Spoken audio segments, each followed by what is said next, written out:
Assalamualaikum warahmatullahi wabarakatuh. Perkenalkan, nama saya Meilani Mutiara Sapua dari kelas 10-12. Di sini saya akan menjelaskan materi pembelajaran fikih bab 1. Nah, yang pertama ada kepemilikan, pengertian milkiyah dan dasar hukumnya. Milkiyah dalam bahasa Arab memiliki arti sesuatu yang dimiliki dan dapat dimanfaatkan oleh seseorang. Secara lebih spesifik, milkiyah merujuk pada kepemilikan atas suatu harta benda dan kebebasan untuk bertindak sesuai dengan keinginan terhadap harta tersebut. Yang kedua, dasar hukum.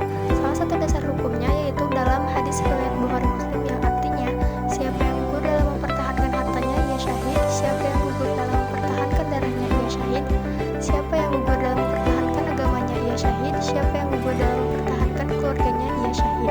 Hadis riwayat Bukhari dan Muslim. Selanjutnya ada sebab-sebab kepemilikan. Yang pertama, ihrajul mubahat, harta yang memang menurut kebiasaannya dapat dimiliki bagi yang mendapatkannya. Yang kedua, al-uqud, yaitu barang-barang atau harta yang kepemilikannya harus didahului oleh adanya akad. Yang ketiga, al-khalafiyah, yaitu harta-harta atau barang yang dapat menjadi milik karena ia mendapat bagian harta pusaka yang ditinggalkan oleh ahli pewaris. Dan yang terakhir ada at-tawaladu minal mamluk, harta atau barang yang dimiliki dan diperoleh karena hasil pembiakan dari kambing yang dipelihara, pepohonan dari menebar bijinya, pohon induk yang semula dimiliki dari kebun miliknya. Selanjutnya ada macam-macam kepemilikan. Satu, kepemilikan penuh, yaitu penguasaan dan pemanfaatan terhadap benda atau harta yang dimiliki secara bebas dan dibina secara umum. Dua, kepemilikan materi, yaitu kepemilikan seseorang terhadap benda atau barang untuk memanfaatkannya.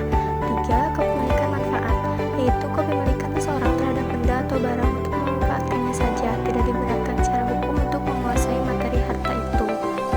Kepemilikan manfaat dapat berakhir ketika apa sih? Nah, yang pertama, habis masa sewa atau masa pemanfaatannya.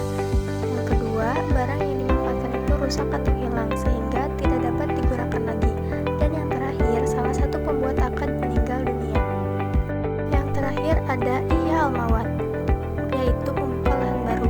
Pengertian dari ihya al-mawat yaitu ialah membuka tanah atau lahan baru yang belum ada pemiliknya, misalnya membuka hutan untuk pertanian.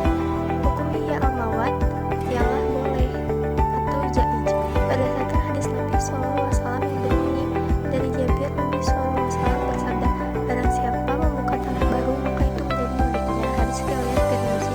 Dan yang terakhir, syarat membuka lahan baru.